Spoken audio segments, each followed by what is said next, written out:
আপনি বলছেন বটে কাছাকাছি চলে আসছে, কিন্তু আমি কিন্তু এটা দেখতে পাচ্ছি না কাছাকাছি চলে আসা। ভোটের সময়টার ব্যাপারটা এরকম, কিন্তু আপনি 4টা মাযহাব বা মাযহাব ছাড়া যারা আছেন, যারা নিজেদেরকে লামাযহাব বলেন, বা আপনি 73টা উপদল বা দলের কথা যেরকম বললেন তারা খুব কাছাকাছি চলে আসছে, সেটা আমি দেখি না। এখন ইসলামী দল যদি বাংলাদেশে সরকার গঠন করে, ইসলামী শাসন কায়েম করতে এই দল উপদল এবং একজন আরেকজনকে যে কাফের বলা, এবং সেটা আপনি জানেন বাংলাদেশে বড় বড় মুফতি, বড় বড় মাওলানারাও কাফের বলেন। আমি হেফাজতের ইসলামীর আমির শাহ মহিবুল্লাহ বাবুনগরীর কথা বলতে পারি যে মানে তিনি আপনাদেরকে কি বলেন আপনি সেটা জানেন। আমি আরেকজন আলেমের কথা জানি যিনি আরেকটা বিশ্ববিদ্যালয় থেকে পড়ে আসা আরেকজন আলেমকে কি বলেন সেটা আপনি জানেন।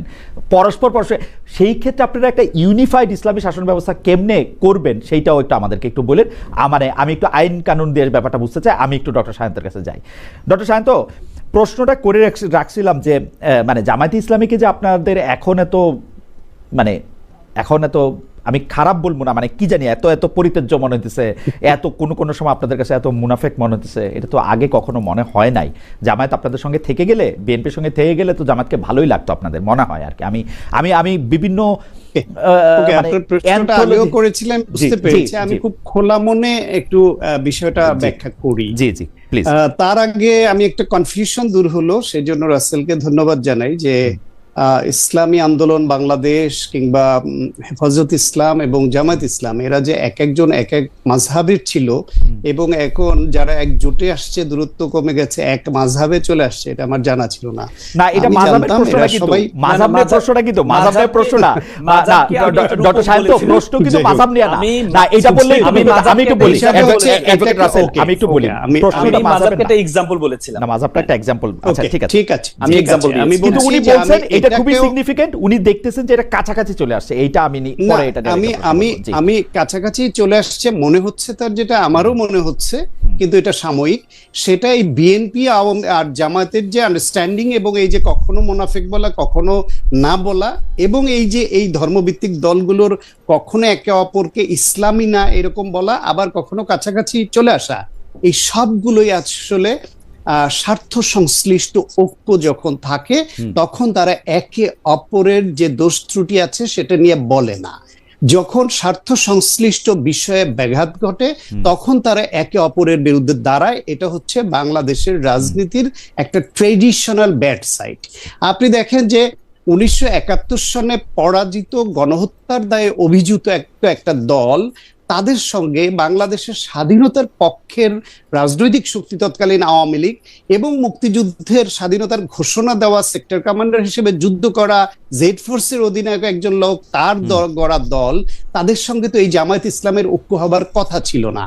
দুই দলের দুই সময় ঐক্য হয়েছে, বিএনপির সঙ্গে নির্বাচনী জোট হয়েছে, একসঙ্গে সরকার গঠন করেছে, দীর্ঘদিন ছিল, কিন্তু আওয়ামী লীগের সঙ্গে ঐক্য, কৌশলগত জোট বা টেকনিক্যাল অ্যালায়েন্স জামায়াত ইসলামের হয়েছে, যেটা হওয়ার কথা ছিল না। আবার একইভাবে জাতীয় পার্টি একটা পতিত স্বৈরাচার, যাদেরকে 86-তে জামায়াত এবং আওয়ামী লীগ জাতীয় পার্টিকে সার্ভাইভ করাইতে হেল্প করলেও নির্বাচনে গিয়ে 90-এর অভ্যুত্থান কিন্তু সবাই মিলেই ঘটিয়েছে, যাকে আপনার পতন ঘটালো স্বৈরাচার বলে, সেই স্বৈরাচারকে কিন্তু এই বিএনপি এবং আওয়ামী লীগ উভয়ই কিন্তু বিভিন্ন সময় জোটে নিয়েছে, এবং এই জামায়াত ইসলামী উভয়ের সঙ্গেই জাতীয় পার্টি সহই কিন্তু ছিল।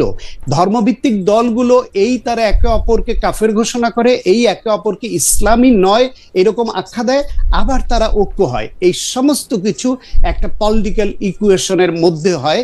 এইটা বাংলাদেশের রাজনীতির ব্যাড সাইড, এই দোষে সব দল দুষ্ট। এখন আপনাকে আমি বলি, বিএনপি যখন জামায়াতকে সঙ্গে নিয়েছে, বিএনপি কখনোই বলেনি যে জামায়াত ইসলাম 1971 সনে মুক্তিযুদ্ধে বিরোধিতা করে নাই, তারা বাংলাদেশের বিরোধিতা করেছে এটাও বলে নাই, বলেছে সব সময় বলেছে না। আমি বলি আপনাকে, সব সময় বিএনপি আওয়ামী লীগ যারাই করুক, জামাতের সঙ্গে যখন জোট করেছে, তারা জামায়াত মুক্তিযুদ্ধে বিরোধিতা করেনি এইটা মেনে নিয়ে ওই সূত্র ঐক্য করেনি। ঐক্য জামাত 1971 সালে মুক্তিযুদ্ধ বিরোধী ছিল, সেটা মেনে নিয়েও সময় আপেক্ষিকভাবে তারা রাজনৈতিক কৌশলের অংশ হিসেবে বা লাভবান হবার জন্য জামায়াতকে জোটে নিয়েছে। আবার জামায়াতও যেখানে আপনার নারী নেতৃত্ব হারা লাভের জন্য জোটে নিয়েছে, এটা শুনে ভালো লাগলো আর কি। মানে এটাতে বোঝা গেল যে মানে আদর্শ ব্যাপার না, লাভটা ব্যাপার আর কি। না, আমি বলছি তো, বাংলাদেশে এই জামাত ইসলাম নারী নেতৃত্ব হারাম এক সময় বলতো না, সেই জামাত খালেদা জিয়ার নেতৃত্ব মেনে তাদের জন্য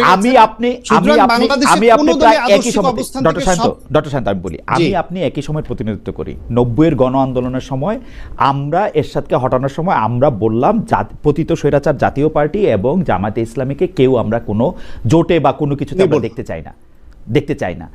এই জিনিসটা প্রথম কে ভাঙলো? বিএনপি ভাঙলো না? জামায়াতকে নিয়ে 91-তে যখন সরকার গঠন করে তখন এটা বিএনপি সবার আগে ভাঙলো না? বিএনপি যখন 96 সালে নির্বাচনে পরাজিত হওয়ার পর যখন 4 দলীয় জোট রেখা রূপরেখা বলে তখন এটার আগ্রহটা বিএনপির ছিল না? আপনি দেখেন, আমি কিন্তু দেখতেছিলাম যে মোটের উপর জামায়াত কিন্তু বিএনপির উপর অসন্তুষ্ট ছিল, জামায়াত বিএনপির উপর অসন্তুষ্ট ছিল নানা কারণে, কিন্তু এই জামায়াতের সঙ্গে একটা অ্যালায়েন্স করার জন্য বিএনপি সবার আগে আসছে, বিএনপি নতুন নেগেটিভ তৈরি করছে এবং বিএনপি কিন্তু জামায়াতকে সঙ্গে নিছে বেশি করে। আপনি নিজে, আমি খুঁজে পাবো, আপনি নিজে বহু লেখা লিখছেন এই সময়। আমি ব্যক্তিগতভাবে আপনি শুধু শেষের এই অংশটা দেখলেন, জামায়াতকে বাংলাদেশের রাজনীতি করবার অধিকারটাই ফিরিয়ে দিয়েছে জিয়াউর রহমান।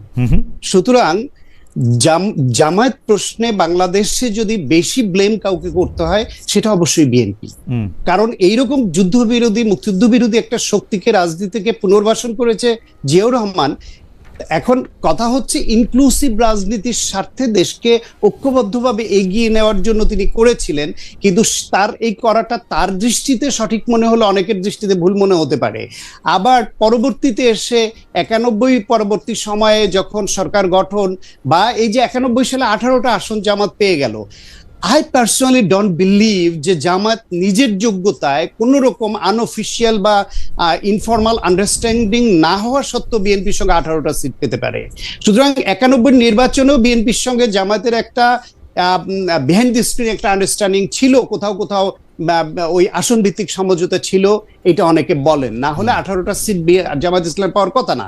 ফলে জামায়াতকে বিএনপি বিভিন্ন সময় কৌশলগতভাবে কখনো ফর্মালি ওপেন কখনো হিডেন তাদের ঐক্য ছিল এবং জামাতকে বেনিফিটেড করেছে এবং জামাত দ্বারা বেনিফিটেড হয়েছে।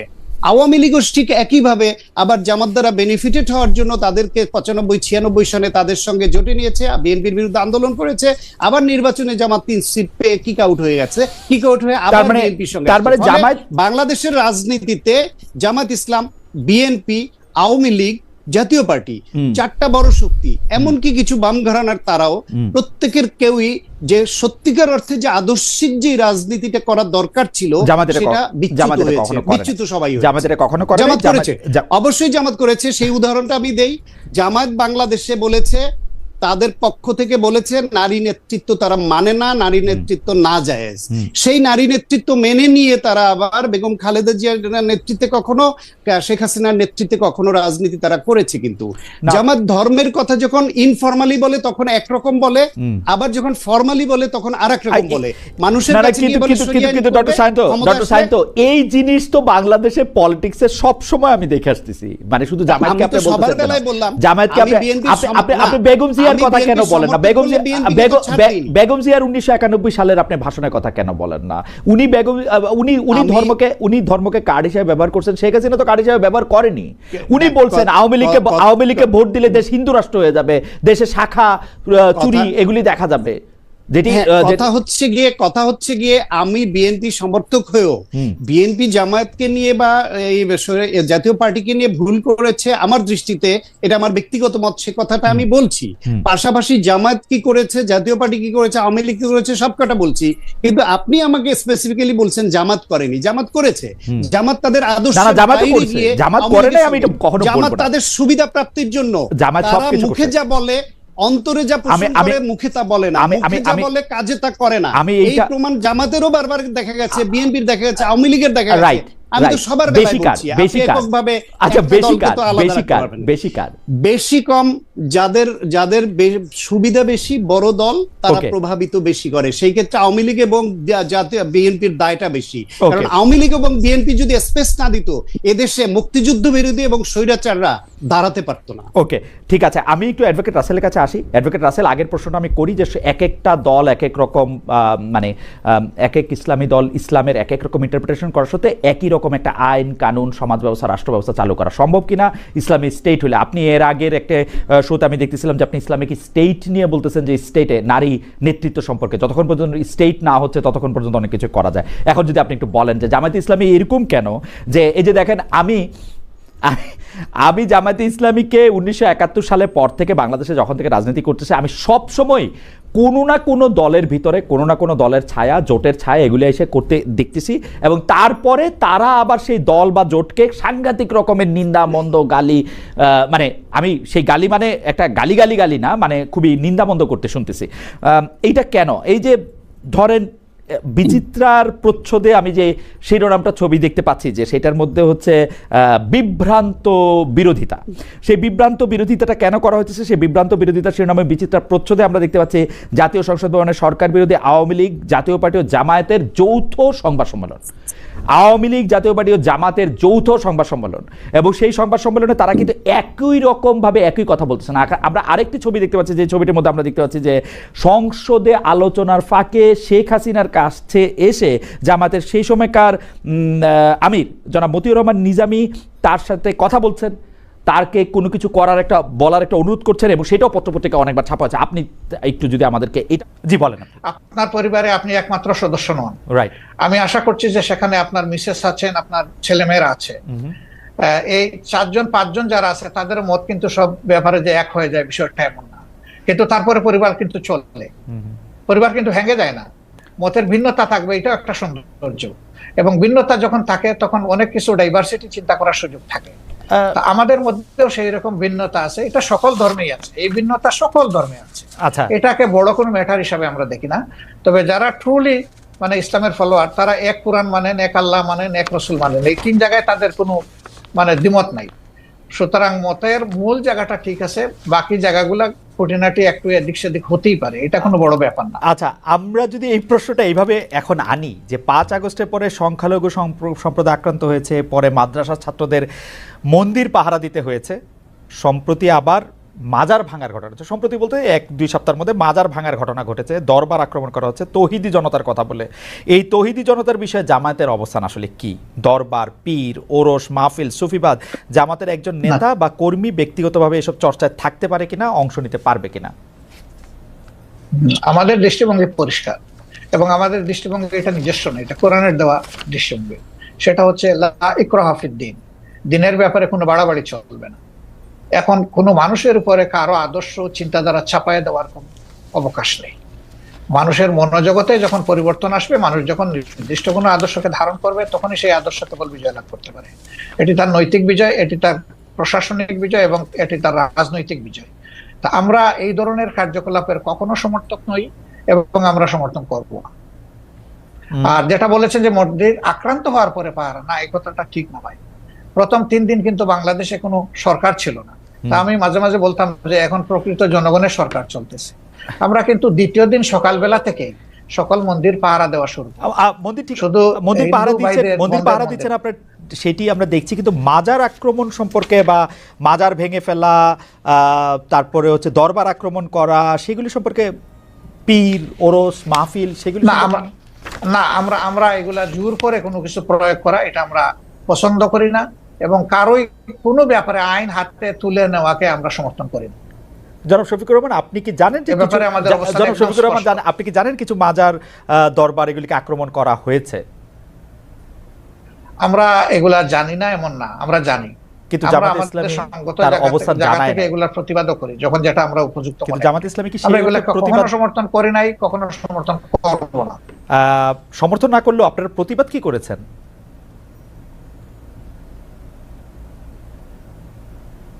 ডক্টর শফিকুর রহমান, আপনারা কি প্রতিবাদ করেছেন? হ্যাঁ, আমরা করি না, আমরা নীতিগত প্রতিবাদ করেছি। একদম আইটেম টু আইটেম যদি ধরেন সেরকম হয়তো আপনি পাবেন। ওকে, অর্থাৎ আপনি মনে করছেন যে মানে এই ধরনের কাজের সাথে মানে আপনি সমর্থন তো করেনই না, বরং এগুলি আপনারা যখন প্রতিবাদ দরকার মনে করবেন তখন করবেনও। আমি আবার একটু গঠনতন্ত্রে ফিরে আসি। আপনাদের দলীয় গঠনতন্ত্র অনুযায়ী নিয়মতান্ত্রিক ও গণতান্ত্রিক অবস্থায় সরকার পরিবর্তনে আপনারা বিশ্বাসী, সমাজের সর্বস্তরে আল্লাহ ভীরু চরিত্রবান শতযোগ্য লোকের নেতৃত্ব কায়েমের চেষ্টা করার কথাও বলা আছে সেখানে। কিন্তু আমাদের প্রশ্ন, আপনারা বিভিন্ন সময়ে যেসব দলের সঙ্গে রাজনৈতিক জোট করেছেন, এক পথে হেঁটেছেন, এক ভাষায় কথা বলেছেন, আওয়ামী লীগ, বিএনপি, আবার অনেক আপনারা জানেন আপনারা জোটের মধ্যে ছিলেন, তাদের মধ্যে কি আপনারা এসব বিষয় দেখেছেন নাকি আপনাদের রাজনীতিতেও আসলে মানে আমরা নাকি আপনাদের রাজনীতিতেও সেটা তাদের মধ্যে দেখেছেন কিনা, নাকি আপনাদের রাজনীতিতেও শেষ কথা বলে কিছু নাই, ক্ষমতা রাজনীতি আপনাদের আসলে লক্ষ্য? আমরা বিষয়টা আমরা ওইভাবে নেইনি। আমরা নিয়েছি যখনই দেশে কোনো ধরনের ফ্যাসিজম অথবা মানে মানুষের উপর চাপে দেওয়া কোনো শাসন যখন এসেছে, কোনো অন্যায় কার্যকলাপ যখন সরকারের পক্ষ থেকে চালানো হয়েছে, তখন আমরা তার প্রতিবাদ করেছি। এবং প্রতিবাদ করতে গিয়ে একই সুরে যারা প্রতিবাদ করেছেন, সঙ্গত কারণে তাদের সাথে আমাদের মিশে গেছে বিষয়টা। এবং আমরা একটা জোটও করেছিলাম, 4 দলীয় জোট, যেটা পরবর্তী পর্যায়ে 20 দলীয় জোটে ক্রমান্বয়ে সময়ের ব্যবধানে রূপান্তরিত হয়েছিল। যদিও এখন আমাদের সেই রকম কোনো রাজনৈতিক জোটে আমরা নেই, বা অনেকেই নাই। যদিও ছোটখাটো 2-1টা জোট আছে, এটা অন্য ব্যাপার, কিন্তু 20 দলীয় জোট নাই, 4 দলীয় জোট নাই। তো জোটে আমরা গিয়েছি, এটা আমাদের রাজনৈতিক কৌশলগত ব্যাপার ছিল, কিন্তু আদর্শিক কোনো ঐক্য এটা ছিল না। যার যার এক একটা আদর্শ আছে, সে তার কর্মীদেরকে কিভাবে কোন মন মানসিকতা গড়ে তুলবে, এটা প্রত্যেকটা দলের নিজস্ব। এটা শুনতে যত ভালো, এটাকে আসলে অতটা বাস্তব। আপনি বলছেন আদর্শিক কোনো মতবাদ নাই, অথচ আমরা দেখছি আমিরে জামায়াতকে তৎকালীন আপনারা বিএনপির প্রধানমন্ত্রীর সাথে ক্যাবিনেটে বসছেন, সেক্রেটারি জেনারেল ক্যাবিনেটে বসছেন। তো যদি মতের মিল না থাকে, যদি আদর্শের মিল না থাকে, আপনারা ক্যাবিনেটে বসে একই সাথে দেশ শাসন করলেন 5 বছর, সেটি কিভাবে সম্ভব হলো? সেটা ছিল রাজনৈতিক অ্যারেঞ্জমেন্ট, এটা আদর্শিক অ্যারেঞ্জমেন্ট না। রাজনীতি আদর্শ থেকে বাইরে, ডক্টর রহমান, রাজনীতি আদর্শ থেকে বাইরে, 3টা মন্ত্রণালয় তারা সার্ভ করেছে। রাজনীতিকে আদর্শের বাইরে আমাদের যে স্লোগান, না, আমাদের যে স্লোগান, সেই স্লোগানটা হচ্ছে যে মানুষকে সুশাসন দিতে হলে অবশ্যই সৎ লোক লাগবে। তো তাদের এই জায়গাটায় দেখেন আপনি যে তারা আলহামদুলিল্লাহ 5 বছর সার্ভ করেছেন কান্ট্রিকে, 3টা মন্ত্রণালয় পর্যায়ক্রমে। কিন্তু তাদের ব্যাপারে কেউ কেউ বিভিন্ন অভিযোগ এনেছেন, অভিযোগ সত্য মিথ্যার এইদিকে আমি যাচ্ছি না, কিন্তু তাদের ইন্টিগ্রিটির ব্যাপারে, অনেস্টির ব্যাপারে এবং তাদের ইফিসিয়েন্সির ব্যাপারে কেউ কিন্তু কোনো প্রশ্ন তোলেনি। কারণ তারা এই আদর্শে লালন করে, এই আদর্শে গড়ে উঠেছেন। যে স্লোগান তারা দিতেন, তারা সেই স্লোগানের ছিলেন বাস্তব নমুনা। অন্যদেরকে তো ঘর আমরা ঠিক করে দিতে পারবো না, অন্যরা তাদের মতো করে তাদের যেভাবে পছন্দ করেছেন সেইভাবে চলে। আজকে যদি এখন আপনি বলতে পারেন আজকে আওয়ামী লীগের সাথে আপনার আদর্শিক জোট না হলে আওয়ামী লীগের সাথে আপনার রাজনৈতিক জোটও হতে পারে। আওয়ামী লীগের সাথে হবে কিনা এটা বলা কঠিন, কারণ যে আওয়ামী লীগ তার নিজের দেশের মানুষকে জনগণের কেনা অস্ত্র দিয়ে গুলি চালাইতে পারে এবং গণহত্যা করতে পারে, তাদের তো রাজনীতি করা তো বহু চিন্তা ভাবনার। তো পাকিস্তান আমলে তো তারা ঠিক করুক। পাকিস্তান আমলে 1971 সালে তো আমাদের পয়সা দিয়ে কেনা অস্ত্র দিয়ে বাঙালিদের মারা হলো, কিন্তু জামাত ইসলামী তো তার বিরোধিতা করে নাই। হ্যাঁ, তার বিরোধিতা করে নাই, করেছে, সেই প্রশ্নে আমি আজকে যাব না। 2টা কারণে যাব না। আমি একজন মানুষ, ফরওয়ার্ড লুকিং মানুষ। আমি ওই যে পিছনের দিকে মানে বেশি দৌড়াদৌড়ি ছুটাছুটি করাকে একটা জাতির জন্য কোনো ইতিবাচক বিষয় মনে করি না। 2 নম্বর হলো, এই ধরনের বিষয়ের যত বেশি চর্চা হবে, জাতি তত বেশি বিভক্ত হবে। একটা বিভক্ত জাতি কখনো দুনিয়া সম্মানের আসনে বসতে পারে না। সম্মানের আসনে বসতে হলে, সত্যিকারের উন্নয়ন এবং শান্তি দেশবাসীকে উপহার দিতে হলে কিছু পয়েন্টে অন্তত পক্ষে সবাইকে একমত হতে হবে, দেশের স্বার্থের ব্যাপার যেখানে জড়িত। তা আমি ওই বিষয়ে যাচ্ছি না। দ্বিতীয়, আমি আরেক কারণে যাব না, যে তখন আমি এনাফ ম্যাচিউর না, বয়সের দিক থেকে আমি বুদ্ধ, রাজনীতিকে অ্যানালাইসিস করার শক্তি আমার ছিল না। কিন্তু আমি এই আঙ্গিনার কেউ ছিলাম। ডক্টর শফিকুর রহমান, মানে ওই আমলে মানে আসতেছি, কথাটা আমাকে শেষ করতে দেন। কিন্তু এটা তো ঠিক যে লাখ লাখ মানুষ মারা গেছে, কয় লাখ মারা গেছে, এই বিতর্কেও আমি যাব না। আমি ওই বিতর্ক পছন্দ করি না। একটা মানুষও যদি নিরীহ মানুষ অন্যায়ভাবে মারা যায়, সেটাও তো অন্যায়, সেটাও তো অপরাধ। সুতরাং এই কাজ যারা করেছে, অবশ্যই এটা নিন্দনীয়, ব্যাপারে কোন সন্দেহ নেই। একটু অ্যাডভোকেট সাহেব আপনার কাছে আসতে চাই, অনেকগুলি বিষয় প্রশ্ন জমে গেছে, আপনি যদি দ্রুত অ্যাড্রেস করেন।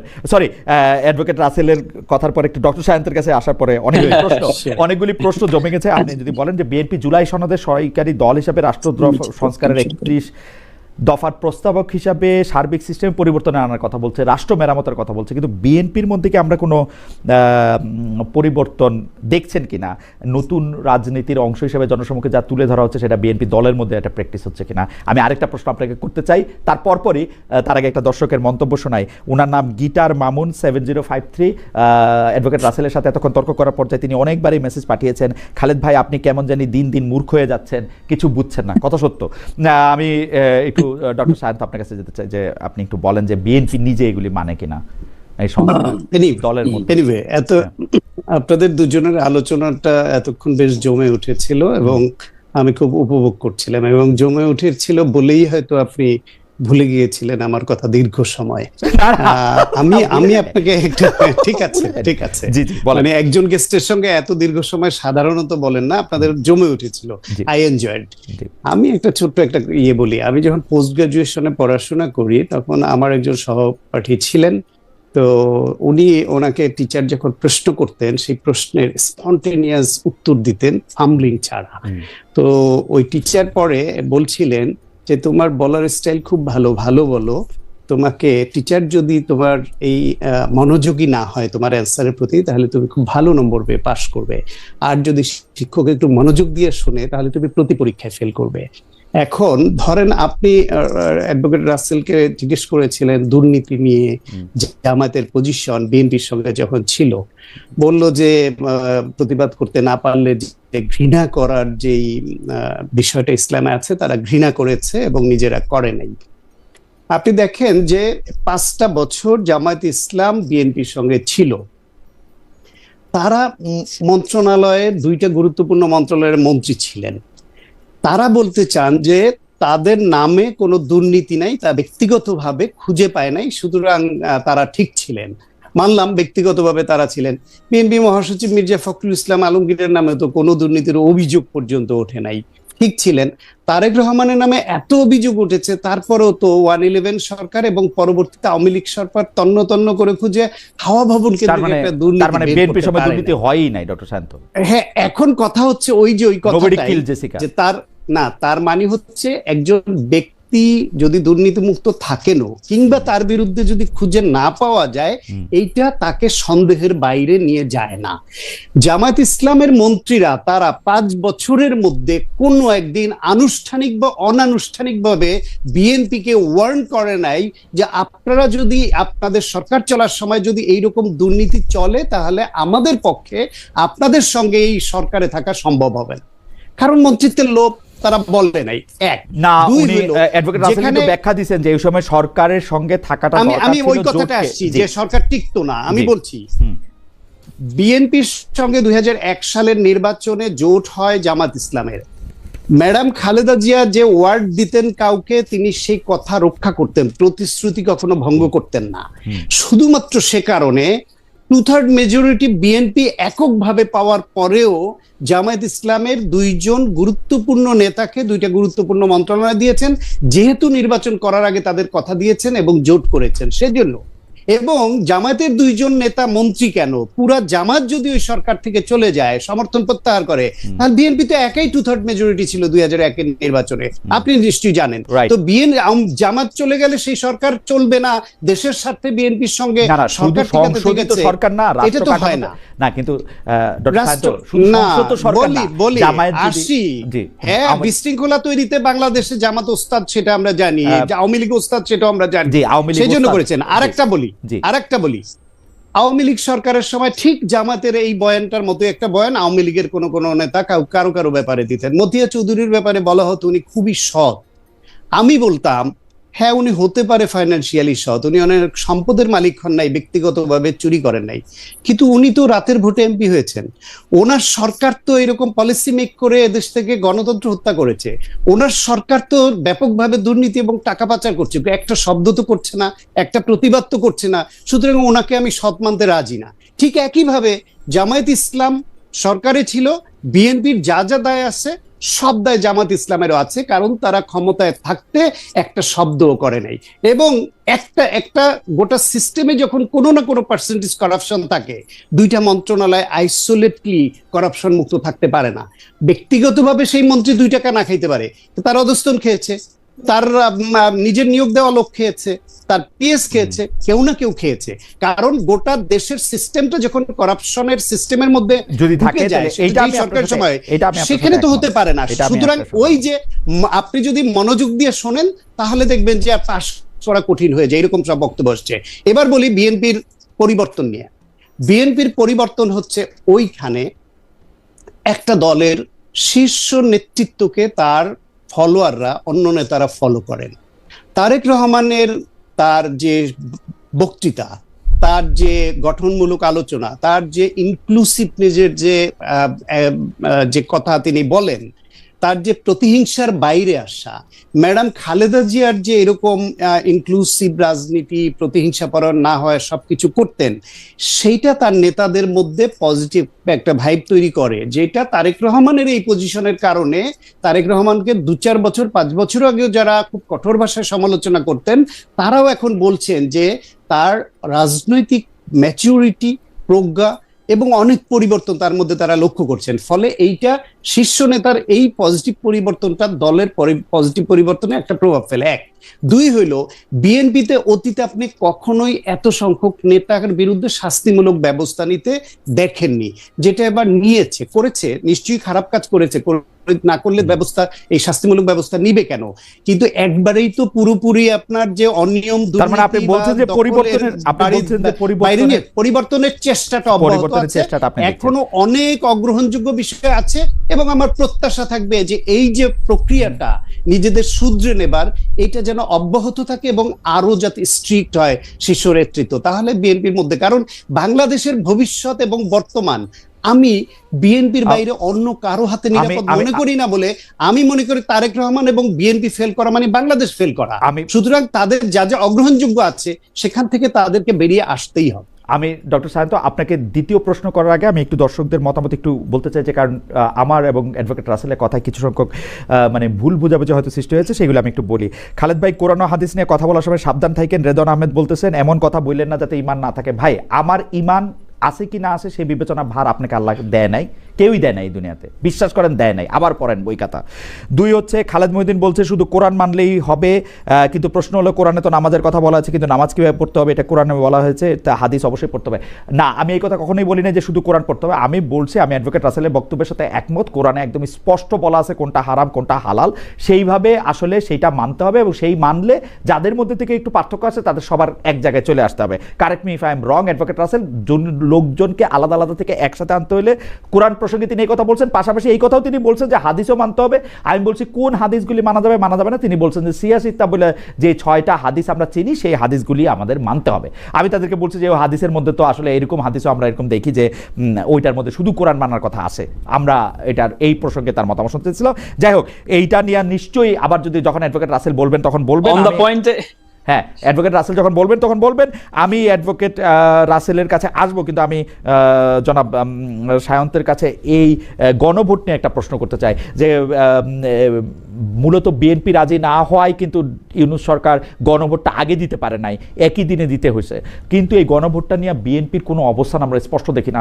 বিএনপি কেমন জানি এই ক্ষেত্রে জামাত ইসলামের মতো কথা বলে, কিরকম জানেন, আমরা তো না ভোট দেওয়ার কোনো সুযোগ নাই। আরে বাবা, আপনি যদি মনে করেন এটাতে আপনি সাইন করছেন, আপনি বলেন হ্যাঁ ভোট দেন, আপনি না ভোট দেওয়ার সুযোগ নাই, আপনি এটা দিবেন কি দিবেন এটা জানি না। এদিকে আবার সরকার কেন প্রচারণা করে সেইটাতে আবার কারো কারো এটা নিন্দামন্দ দেখতে পাই। সরকারের একটা সংস্কার, সরকারের একটা ইয়ার মধ্যে ছিল, ওইটা প্রচারণা করবে না।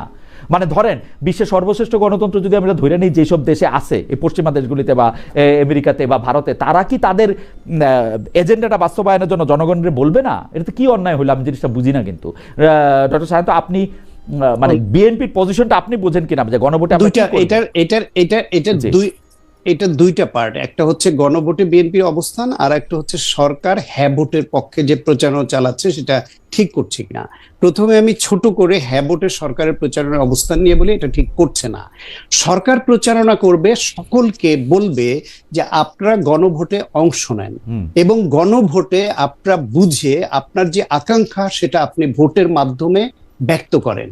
সরকার এইখানে গণভোটে হ্যাঁ বা, যেহেতু আপনি হ্যাঁ বা না রেখেছেন, সে হ্যাঁ বা নাতে যদি সরকার একটা পক্ষ নেয় আর কোন রাজনৈতিক দল ওই পক্ষ নেয়, তখন মনে হবে সরকার এবং এই রাজনৈতিক দলগুলা একপাক্ষিক। আমি একটা ছোট্ট উদাহরণ আপনার সামনে রাখি। ব্রেক্সিট হবে কি হবে না, এই প্রসঙ্গে ব্রিটেনের সেই সময়কার প্রধানমন্ত্রী জনাব ক্যামেরন, তিনি ছিলেন হচ্ছে টরি পার্টির নেতা, মানে কনজারভেটিভ পার্টির নেতা। তিনি বলতেছিলেন যে ব্রেক্সিটটা আসলে দরকার নাই, আমরা ইউরোপীয় ইউনিয়নে থাকি, কিন্তু এবং সেইটার পক্ষে কিন্তু তিনি প্রচারণাও চালাইতেছিলেন। কিন্তু যে জনগণ যেই দেখা গেল যে গণভোটে ব্রেক্সিটের পক্ষে রায় দিছে, ক্যামেরন পদত্যাগ করলেন, তার কিন্তু সংখ্যাগরিষ্ঠতার অভাব ছিল না। এটা তো তিনি করতেই পারেন, এটা তার এজেন্ডা। এটা ডক্টর ইউনূসের এজেন্ডা হচ্ছে আমি সংস্কার। না পারেন না আমি বলি আপনাকে, আপনি ভালো বলেছেন উদাহরণ, ওই উদাহরণ টেনে বাংলাদেশে এর আগেও যে 3টা গণভোট হয়েছে, জিয়াউর রহমানের সময় একটা, হোসেন মোহাম্মদ এরশাদের সময় একটা, এবং এই সংসদীয় পার্লামেন্টারি সিস্টেমে আসার সময় খালেদা জিয়ার সময় একটা। ওই সময়ও কিন্তু সরকার হ্যার পক্ষে প্রচারণা চালিয়েছে। শুধু ব্রিটেনের উদাহরণ অত দূরে যাওয়ার দরকার নাই। কেন চালিয়েছে? তখন সরকার ওই অবস্থা নিয়ে শুধু হ্যাঁ ভোট দিয়েছে। তখন যদি কোনো রাজনৈতিক দলের বিরুদ্ধে দাঁড়িয়েছে যারা, তাদের সঙ্গে সরকারের পজিশনের ফাইট হয়েছে। কিন্তু এইখানে একটা জাতীয় নির্বাচন হচ্ছে, সেই জাতীয় নির্বাচনে মানুষ মার্কায় ভোট দিবে, একই সঙ্গে হ্যানা ভোট হচ্ছে। এইখানে রাজনৈতিক দলগুলোর অবস্থানের উপরে এটা ছেড়ে দিতে হবে, যাতে সরকার না, বরং আপনি উল্টা বললেন না ডক্টর শান্ত, ওইটা কিন্তু সরাসরি কনফ্লিক্ট অফ ইন্টারেস্ট ছিল। জিয়াউর রহমান সাহেব বলতেছেন আপনারা কি আমাকে ক্ষমতায় দেখতে চান নাকি চান না, এরশাদ সাহেব বলতেছেন আপনারা কি ক্ষমতা আমাকে দেখতে চান কি চান না, এটা conflict of interest. Doctor Mohammad Yunus এবং তার সরকারের তো কিছুই যায় আসে না এই সংস্কারে হ্যাঁ আসলো কি না আসলো, ওরা তো একটা আদর্শগত জায়গা থেকে জিনিসটা সমর্থন করতেছে। তাদের কিছু যায় আসে কিনা সেই প্রশ্নের থেকে বড়, ধরেন আমি ব্যক্তিগতভাবে যদি মনে করি যে এখানে 4টা ক্লোজ আছে এবং যতগুলা বিষয় দিয়েছে এই সনদের মধ্যে যা আছে, এর মধ্যে আমি 80% কে আমি ওন করি, 20% কে আমি হ্যাঁ বলতে চাই না, আমি একটা কনফিউশন রেইজ করলাম এবং আমি এখানে ভোট দিব কিনা আমি সিদ্ধান্ত না বলেন আপনি, এইরকম না রাজনৈতিক দল হতে পারে।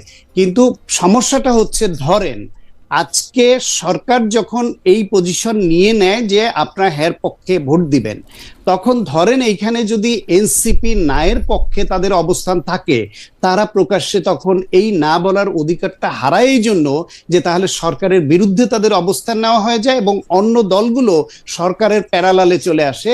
পাবলিকের মধ্যে একটা রং মেসেজ যাবে যে তাহলে বিএনপি, সরকার, জামাত এরা এক লাইনে, এরকম তো আলাদা হয়ে যাবে, আমরা বলতে কথাই ছিল না ডক্টর শান্ত, এরকম তো কথাই ছিল না। কথা ছিল যে জুলাই সনদটার ব্যাপারে যারা সাইন করবে তারা এটা মেনে নিবে। তো আপনারা জুলাই সনদে সাইন করছেন, আপনারা এটাকে হের পক্ষে আপনারা বলেন, আপনারা বলেন, সরকার বলুন, সবাই বলুন। হের পক্ষে তো বলবে, বিএনপি অবস্থান বিএনপি স্পষ্ট করেছে। বিএনপি বলেছে তারা না, বিএনপি বলেছে এইটা যে এইখানে জুলাই সনদে যা আছে তার সবগুলোর সঙ্গে বিএনপি একমত নয়।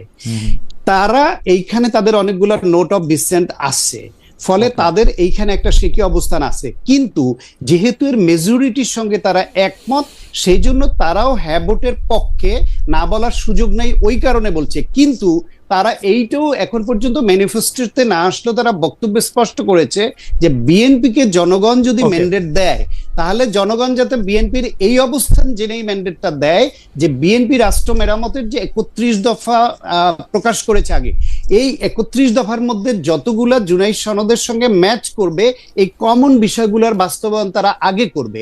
তার পরবর্তী পর্যায়ে জুলাই সনদের অন্য বিষয়গুলা, এবং তারপরে তারা বিবেচনায় নিবে যেখানে তারা নোট অফ ডিসেন্ট দিয়েছে সময়ের প্রেক্ষিতে সেগুলোর বাস্তবায়ন করবে কি করবে। আমার মনে হয় ডক্টর শান্তের বক্তব্য ঠিক আছে। ইএমকে টেকনোলজি 4492 উনি বলেছেন, Khaled let doctors do their jobs, let Islamic scholars do their job, there needs lots of research to give speech on this subject.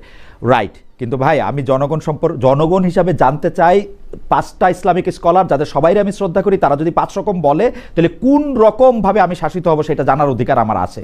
এটা ডাক্তারের কাজ, ডাক্তারের, ইসলামিক স্কলারের কাজ ইসলামিক স্কলারের, ব্যাপারটা এরকম না। প্রিয় দর্শক, আসসালামু আলাইকুম। আপনারা এই ভিডিওটি শেষ পর্যন্ত দেখলেন, সেজন্য আপনাকে অনেক অনেক ধন্যবাদ। প্রিয় দর্শক, আজকের এই ভিডিওটি দেখলেন, কী মনে হলো আপনাদের? জামাত সম্পর্কে অনেক কিছু জানলেন, অনেক কিছু শিখলেন। তো কথাগুলি কতটা যৌক্তিক ছিল সেটি অবশ্যই কমেন্ট বক্সে জানাবেন, এবং আপনাদেরকে আমি অনুরোধ করব আমাদের এই ইউটিউব চ্যানেলটিকে একটি সাবস্ক্রাইব করে দেওয়ার জন্য। একটি সাবস্ক্রাইব যদি করে দেন, তাহলে পরবর্তী ভিডিও আপলোড করলে আপনার কাছে একটি নোটিফিকেশন চলে যাবে, আপনি সবার আগে আমাদের এই ভিডিওটি দেখতে পারবেন।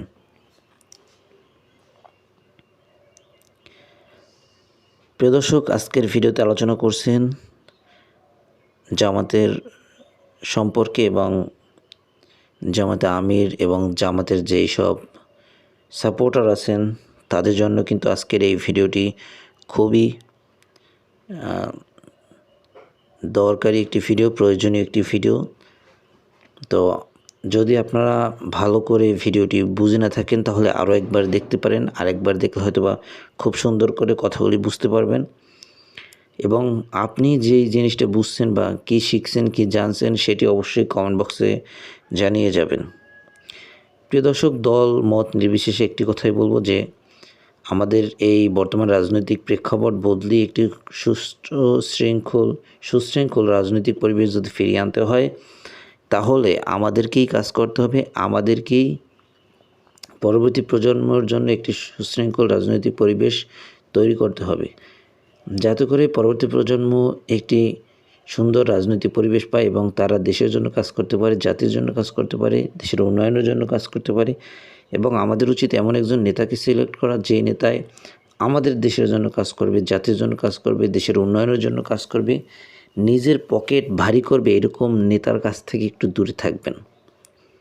এরকম অসৎ উদ্দেশ্য নিয়ে আসা রাজনৈতিক নেতাদের কাছ থেকে দূরে থাকবেন এবং তাদেরকে সাপোর্ট দেওয়া একদম বাদ দিয়ে দেবেন। তাদের যদি এই অসৎ নেতাদের যদি সাপোর্ট দেওয়া বাদ দিয়ে দেন তাহলে দেখা যাবে ওইসব অসৎ নেতারা একটু দুর্বল হয়ে পড়বে এবং তারা কিন্তু আস্তে আস্তে রাজনীতির মাঠ ছেড়ে দিবে। তখনই কিন্তু ভালো মানুষরা রাজনীতিতে আসবে এবং ভালো মানুষরা সুন্দর একটি মন নিয়ে, সুন্দর একটি ইচ্ছা শক্তি নিয়ে রাজনীতি করতে পারবে এবং দেশের উন্নয়ন করতে পারবে। আশা করি আপনারা বুঝতে পারছেন। প্রিয় দর্শক, যাই হোক, আজকের মতো এখানেই শেষ করলাম। আর দেখা হবে নতুন কোনো ভিডিওতে। সে পর্যন্ত ভালো থাকবেন, সুস্থ থাকবেন। যারা এখনও চ্যানেলটিকে সাবস্ক্রাইব না করছেন একটি সাবস্ক্রাইব করে দেবেন। আল্লাহ হাফিজ।